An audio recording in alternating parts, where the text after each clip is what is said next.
Sí, da gusto estar aquí. Aquí podéis conectar esto.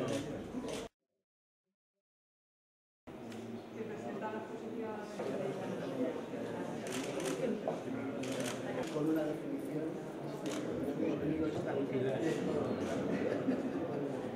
Anillos son maravillosos.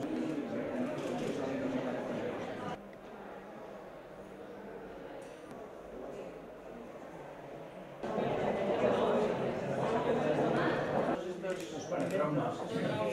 Para trauma. tenemos un programa de muchos años de obra.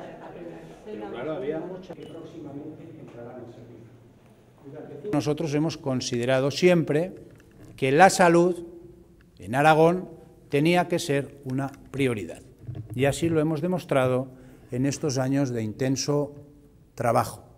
Y hemos demostrado que queríamos no solo tener los mejores centros, sino que hemos demostrado que queríamos tener los mejores trabajadores, los mejores especialistas, los mejores profesionales.